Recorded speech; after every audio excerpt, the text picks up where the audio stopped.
One of the most difficult truths I've come to accept in this life is that some people who started the journey with you might not end up finishing it with you. As we grow and as we evolve and transition from one phase of life to the other, we just realize that some people are not just there and they've just dropped out somewhere along the way. I've had my fair share of losing friendships, and I've been the friend that was lost at some point as well. When I got this comment asking me to make a video on how to communicate that you're no longer interested in a friendship, I was more than happy to do it, because I know that is something a lot of people deal with, and from experience, if it is not handled properly, things can go really messy quite quickly, and at the end of the day, you end up making enemies out of people who did you know outright wrong, or you might end up cutting off people who could be in your life but function in a different capacity. In today's video, I'm going to be going through a couple of things you need to do in order to gracefully end the relationship you believe no longer serves you. So first of all, before you decide to let go of a relationship on the basis that it's no longer serving you, I want you to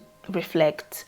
Like, basically think about your own side of the commitment. If you know me or you have watched any of my previous videos, you know that I'm not really all about blaming people. First of all, we need to take accountability for the part we played in any situation, and this is not an exception. So when it comes to friendships as well, it's important to look inwards. Think about your own side of the commitment. How well are you doing it? Because the truth is, you might be thinking this person is not serving you, but you might just be the one not serving.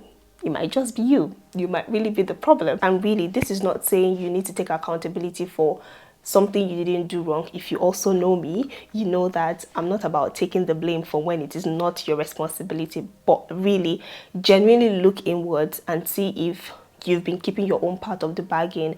Are you so much of a friend to this person as much as they are to you? Because truth is, sometimes people's actions might just be a reaction to our own lack of commitment, but we just see it as them not committing to us or not serving us. Perhaps you're the one who changed first. So before you decide that I want to let this person go, actually think about it. Did I do something wrong? Is there something I'm giving off that I have not properly addressed? Sometime in the past, I just noticed a particular friend was becoming a bit distant. I was just really wondering what the problem could be, and at that point in time we're all both busy in our lives, but I just still felt like even in the busyness we could still find time for each other, but that wasn't happening. And I was just feeling like maybe this relationship is actually over. But when I sat down to think about it, I was like, I don't think I've been doing well. I'll be honest, I don't think I've been doing well. As much as we're both busy, I also don't think I've been checking in on this person as often as I'm supposed to. I don't think I follow up on certain things she tells me. I don't think I'm showing her enough reasons to believe that I still really want to be in her life. So for me, it was more like a wake-up call to invest in that relationship. So if I didn't make that reflection, if I didn't think about it in that way, I might have just cut off this person from my life thinking that the relationship was over. Aside from the commitment, it's also important to check out other things that make up the entire relationship, like how vulnerable you are to this person, because I observed that it's something a lot of friendships actually lack. So you see that these people are friends, but they don't even trust each other. They don't confide in each other when it comes to things. They can't share good news with each other. They cannot tell each other when things are going wrong. For a lot of people, it's a deal breaker. So by the time you're relating with someone and they're not able to show enough vulnerability, at least to the level that that relationship can accommodate, if that's not there, it might signal that you're not interested in that relationship, but to you, it's seeming like they are not serving you, but you're the one showing them that you don't trust them enough to want this relationship or to hold on to this friendship in the way that can make it progress. I think all I'm saying in general is to ensure that within you, as much as you know, you're not displaying any signs of friendship red flags, even jealousy, or you're showing signs of competitiveness, you're giving backhand compliments. All of these are components of, or are the things that constitute bad vibes or negative vibes for people, and before you know it, they start to withdraw. And in these instances, you're probably the one who needs to make the adjustment. You're the one who needs to make the change if you really do want that friendship to progress. When you're done with this stage of reflection and you've ascertained that there's nothing wrong with you, you think you're giving your best, now it's time for you to now decide that based on the signs this person is showing me, do I still really want them in my life, and do I still want to retain them in the position that they're currently occupying? Do I want this person in my life Do I want them around my life, or do I want them completely out?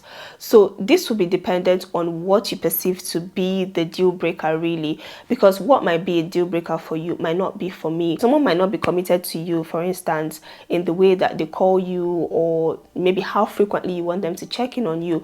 That might be a deal breaker for you, but for someone else, it's like, yeah, that's normal. You can speak to me once a month. That is okay, and we can still really be friends, and that's really cool. For you, that might just be like, no, if you're my best friend, you have to call me every day. And maybe that's how you guys have been doing it all over the years, but maybe for some reasons this person is no longer keeping up to that anymore. So you just feel like, I cannot maintain a best friend who cannot call me every day, or who cannot check on me every other day. You could decide that I don't want to make this person a best friend anymore. I think I just want you to be a close friend.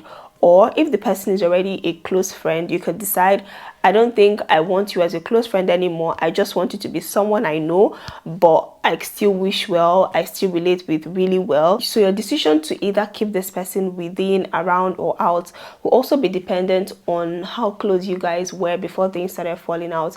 Because the truth is, let's be honest, the way you would treat someone who has been your best friend for years and maybe has been with you through thick and thin, and you guys have gone through a lot of things together, except they really do something grievous, something really serious that you feel like this is an unforgivable sin, it's going to be difficult for you to just say, oh, just because you're not checking on me, or you're just giving me some subtle signs that this friendship is not working anymore, okay, let's part ways. It might be difficult for you to do that, and it's not even reasonable, and I don't even advise it. But if it's someone who you just met, just a random person, or just someone who wasn't that close to you really, it might be easier for you to say, I don't even think I'm ready for this relationship. Let's just be acquaintances. Let's just be how we are, acquaintances. But yes, how close you guys were prior to when things started falling out plays a huge role in that, and I think you should put that into consideration. Another thing I really want you to do is to carefully evaluate the quality of the relationship in terms of the value proposition. So basically, what are you both gaining from each other at this point? Is the relationship beneficial to both of you in this current moment, or in this current season of your life? Because sometimes what is happening is that we are forcing seasonal friendships to become lifetime friends, and it's not going to work out because their job description is different. Let's say you've met someone when you guys were in school. In school, you guys were study buddies, you guys were, cool friends, you guys used to do a lot of things together academically, and by virtue of doing that together, you guys got close. And now that you're out of school, you're thinking that based on the academic goals you both had, the friendship needs to progress to a lifetime one. That might not happen because you guys are probably different people, and your values are not the same, and a lot of things happen by the time you leave the current environment that you met someone. What might be tying you guys together might just be the environment, and if that person is not in your immediate environment, things will change, and forcing it to fit into the new environment will just get things messy. And don't get me wrong, you don't have to actively gain something serious from a relationship for it to be valuable. It could just be that this person is someone you call and they give you good vibes, it's someone you call and the person gives you encouragement, or there's some form of mutual responsibility, no matter how little, in that relationship. So once it is out, then it's no longer valuable to both of you. Or if one person is the only person getting value from the relationship, then it's becoming toxic. And you also want to think about if your individual circumstances can allow the friendship to flourish. So this is what I mean. You met someone in school, like the example I gave earlier. You met someone in school, but now they are married, and maybe the level of commitment they're able to offer is not the same with when they were single and when they were still in school. And maybe for you, you're not able to cope with that level of commitment. So you might want to put that into perspective. Are you willing to cope with this level, given that she's married and the friendship dynamics change because of the marriage? So basically, are you okay with that level of commitment, knowing that her social circumstances will not change? You need to put that into consideration. If you've weighed all of these options and within you actually feel that this person is not somebody I want to cut off, I still want this person in my life, then you might want to consider readjusting their position. This might actually take the pressure off them and help them to be better friends. These are all the things you would need to put into consideration before you actually get to the point where you say, I think I want to quit. Because when you go through step one, you might just realize, I don't think this person needs to go, I'm the one who needs to change. Then you go through step two and you realize that this friendship still serves me, but not in the way that I want, but I still want this person around me. And in that way, it's easy for you to readjust that relationship. If after step one and step two, you've decided that I think this relationship is actually over and I don't think I want this person in my life anymore, then what do? You have two options. One, to communicate this to your friend. This is not a method I would generally recommend, and the reason is because I feel like sometimes when you go to someone saying, I don't think I want to be friends with you anymore, or based on XYZ, I think this relationship is no longer viable and I think we need to go our separate ways, there's a way it comes off as mechanical and it doesn't have that emotional component you would expect when it comes to friendships. And then sometimes it can come off as you're really cutting this person off. That's the last thing they probably remember of that relationship. And in some situations, no matter how you explain it, even in the nicest of ways, no matter how you communicate that, oh, I think this, I feel this, and because of this, sometimes it never works out and it just gets messy. Everybody goes about bearing grudges because the last conversation you both had was just messy. However, I think it's a very good option for people who have been close friends with someone in a way that their lives are really intermingled, or they're really intimate with each other. They probably hang out every single day. They probably see each other every other day. I think it's going to come off as you ghosting the person or giving someone a silent treatment when all of a sudden you guys are no longer doing that. It leaves too many rooms for assumptions and sometimes resentment. So in those kind of instances, it might be better to have a conversation, not a conversation as per dialogue, like, oh, let's rub minds. I believe that that should have happened prior to you getting to the point where you're deciding that this relationship is not working. Another instance where having a communication or communicating that you're no longer interested in that friendship works is in a situation where maybe there is a change in values. So maybe you both bonded over something, and then in recent time, one person is no longer interested in that activity anymore or interested in that lifestyle. So it might be worth communicating that you're not a bad person, but I think that still remaining in this relationship is not allowing me to thrive well in my new or in my current lifestyle. One thing I would say is, if you decide to go the route of communicating this, it's important to make sure that you're communicating that you love them and you're willing to support them, even though you guys are not exactly the best of friends, or you guys are not relating in the capacity that you used to before. The second option you have, aside communicating this, is to let the relationship die naturally. This is probably my favorite. Generally, I feel like it's a more tolerable way to end friendships. Over time, everybody kind of gets the vibe that this relationship is progressing, but definitely not in the positive direction. And everybody just adjusts their minds, adjusts their expectations. You start reducing communication. And while you're doing this, you're also reducing the length of the discussion.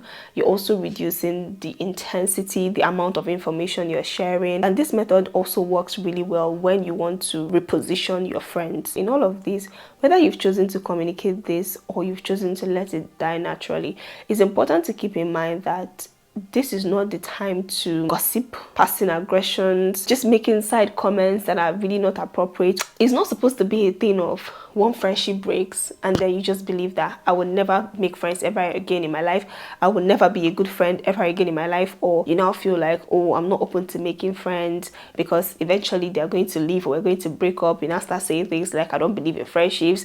I feel like it's a very myopic way to think about things. If a friendship ends, bring another friendship.